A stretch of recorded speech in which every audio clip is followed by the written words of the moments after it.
राम राम मंडळी, या चॅनलमध्ये तुमच्या सर्वांचं पुन्हा एकदा स्वागत. मित्रांनो आपला आजचा विषय आहे की कांदा निर्यातीत गुजरातला न्याय आणि महाराष्ट्राला अन्याय असा का होत आहे.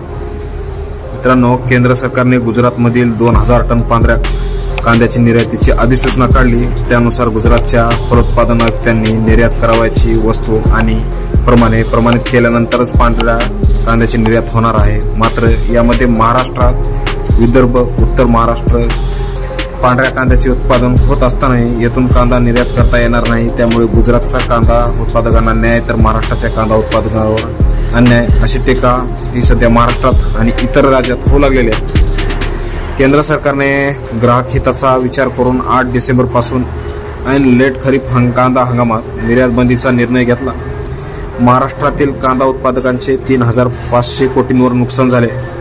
त्यामुळे कांदा निर्यात बंदी मागे घ्यावी अशी शेतकऱ्यांची मागणी आहे. मात्र केंद्र सरकारने याचा कधीही विचार केला नाही. यापूर्वी 64,000 टन कांद्याची निर्यात गुजरातमधील राष्ट्रीय सहकारी निर्यात मर्यादित या संस्थेमार्फत करण्याची आली. त्यामध्ये ग्राहक व्यवहार विभागाचा हस्तक्षेप सातत्याने दिसून आला.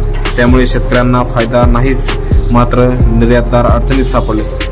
राज्यात प्रामुख्याने नाशिक, नगर, सोलापूर, पुणे, छत्रपती संभाजीनगर, धुळे, धाराशिव व सातारा या प्रमुख जिल्ह्यांसह राज्यातील एकूण 22 जिल्ह्यातून कमी अधिक प्रमाणावर लाल, गुलाबी व पांढऱ्या कांद्यांची आवक होते. मात्र ग्राहक हिताचा वारंवार विचार केंद्र सरकारने कांदा उत्पादकांवर अन्याय केला तर गुजरातमधील शेतकरी व कंपन्यांचे भले केले जात असल्याचा संतापाचा सूर शेतकऱ्यांमध्ये आहे. तर मित्रांनो, केंद्र सरकारने फक्त गुजरातचा 2000 टन पांढऱ्या कांदा निर्यातीला परवानगी दिली आहे. हा निर्णय राज्यातील शेतकऱ्यांमध्ये भेदभाव करणारा आहे. यामुळे महाराष्ट्रातील कांदा उत्पादकांमध्ये प्रचंड संताप आहे. सरकारने त्वरित पूर्णपणे निर्यात खुली करावी, अन्यथा शेतकरी मतपेटीतून या निर्णयाचे बंदीचे उत्तर देईल. तर मित्रांनो, केंद्र सरकारचा हा राज्यातील जो भेद आहे किंवा शेतकऱ्यांमध्ये जो भेद केला जातोय त्याचे तुम्ही संतुष्ट आहात का?